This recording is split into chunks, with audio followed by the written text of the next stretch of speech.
So today I'm answering a question which so many of you have asked. It's about this section of the bag between the 3-wood and the 4-iron, which you can populate with a hybrid, another fairway wood, or even a driving or utility iron. This is a section of the bag which I have also really struggled with. So today, let's go on an adventure together. I'm going on an adventure! Now this is also a build my bag video where I take different clubs and face them off for a spot in my bag. Over the past few years, I have tried multiple different lineups for this section of the bag, and I've still yet to find that happy combination.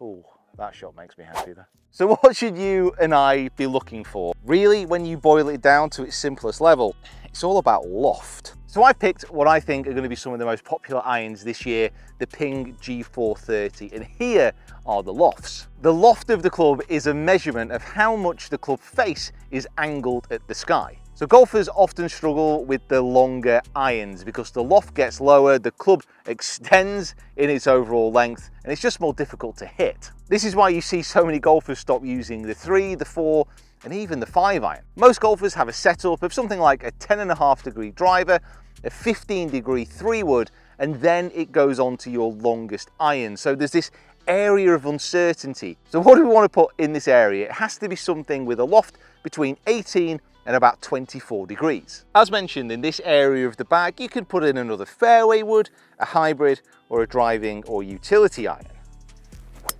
Now, each of these clubs has a benefit and a downside. Now let's have a look at the clubs vying for a place in my bag. For me, the 7-wood is a vastly underused tool. I think this, the G425 from Ping, is still probably the best one I've ever tested. It has a low and deeper center of gravity, weight pushed towards the perimeter, and a shallow profile, enabling the club to get under the ball easily. This club just hits the ball so beautifully high, soaring into the sky, and it's an amazing weapon to have in the bag, especially on a still day like today. The main weakness of this club is the variance in ball flight. So I will put this club in on a nice still day, but if it's really windy, let's say I'm out playing a links course, I do struggle to hit this low. But if all you're doing is looking for a golf club that gets the ball up into the air nice and easily, I highly, highly recommend a lofted fairway wood.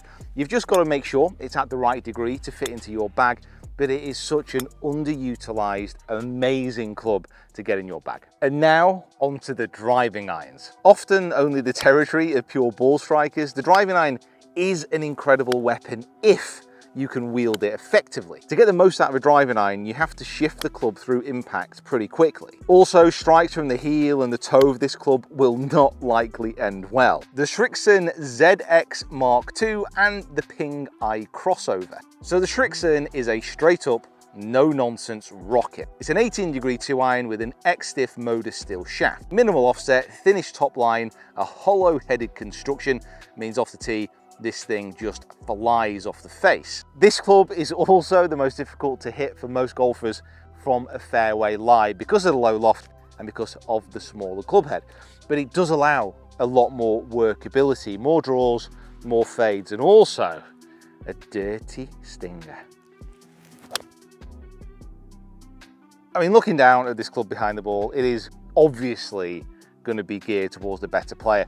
What Srixon have really done with this is the back, which does stick out a little bit. You can see the bottom of the bum. They've really chromed it up. It's very reflective. So it almost looks invisible. It almost looks like it isn't there. You can just see the top line of the club. This isn't the type of club that you might be comfortable with pulling out on a first tee, surrounded by members at your local golf club. But when it's struck, it just flies. So pure. Literally, the only problem with this club compared to the others in this test is that there's no adaptability. You know, you get this club, you can't change it, and as mentioned, for a lot of golfers hitting off the fairway, it can be a bit intimidating. The Ping I crossover, however, this is a bit of a game changer for a driving iron. So the 2-iron comes in a standard 18 degrees. However, the loft sleeve allows adaptability up to 1.5 degrees either way, but also it allows the ability to make the lie angle of the club a little bit more upright or a little bit more flat. It has a little bit more offset than the Srixon. The hosel is massive, I'm not going to lie about that, and it also sits a little bit close to my eye. So it does have that big offset, which makes me worry about it going a little bit off to the left. And when it's struck, it sounds a little bit more like a Fairway would. There's a definite, like, more metallic, clanky sound. But I just want to say, that ball flight was unreal. Also, this shaft sleeve, it allows me to set the club to a flatter lie angle, as mentioned, and that's what I've done. I like the feeling of having the hands a little bit lower at address. That's an issue though. That's the issue. Just that offset. Just feels like it's going to go a bit left. So both these driving irons have positives and negatives. The last club I'm trying might just blow them both out of the water rather unexpectedly. TaylorMade Stealth 2 Plus Hybrid. The hybrid club is, you guessed it, the love child of a fairway wood and a driving iron. It has probably become the most popular choice of golfers to fill this gap in the bag. They are forgiving, but they don't look so big behind the ball. That is something which can put golfers off. They also generally have a little bit more of a penetrating ball flight, so they don't soar up into the air quite as quickly. Now I do have some reservations and perhaps a little bit of prejudice against this club because I've already got the driver in my bag, and with the Build My Bag series I want to try and give space to different manufacturers. But behind the ball, this just looks really good. And it flies absolutely fantastically. I always have a fear with hybrids about the ball going left, and I think that's a common recurrence for better players. It's just a thing. It's a strange thing, but it is a thing. This behind the ball, however, it has a much more of a tour inspired shape. For the better player, I think this is probably one of the best looking hybrids that I've seen in a long time. Ball flight control is so good as well. And that's why I wanted to test this so much, just because the shape is so good. It's at 19.5 degrees in its standard loft, but it can be moved 1.5 degrees either way, so it is very adaptable. Okay, it's time to do some on-course testing from tees and from fairways. Now the 7 wood, I kind of already know what this does, having used it for quite some time. So that ball flies out super high. It's going to land nice and soft, and it's going to be in the fairway. I don't want to brag, but with this 7 wood, I am very confident about doing that. Literally the only reason this will be leaving the bag is because I just can't quite trust it on those windy days and to control different flights. Right, the eye crossover. This has been a little bit of a surprise over the few days that I've been testing it. At address, the offset it's massive, it's huge, but it flies so well, and I'm actually not really losing it off to the left-hand side as much as I thought, probably because I can adapt that lie angle and make it a little bit flatter. And the advantage is it just has a much more punchy, piercing flight, because that's gone off to the right-hand side, but we're talking an extra, what, 20 yards there on a tee shot? This has literally kept me awake at night. I'm still not sure about the top of this club, but its adaptability and its strengths are just really cool. It flies a little bit further than the 7 would, and I can control that flight just a little bit more. Do I trust it not to go left?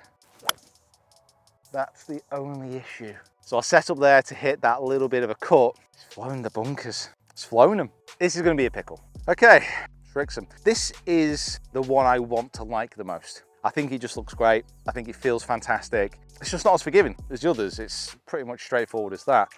But over a tee shot like this, I feel like a proper player. You know what I mean? I feel like this is the type of club I want to use. Ooh, that's gone a little bit left, very similar to the hybrid. Is it clearing? It is clearing the bunker. Ah, oh, it's just so strong and powerful. Okay, off the fairway, we are about 240 yards into the pin, because really, apart from the 7 wood, I've got a bit of extra distance out of all these clubs. Feels great. So Srixon 2 iron feels absolutely incredible.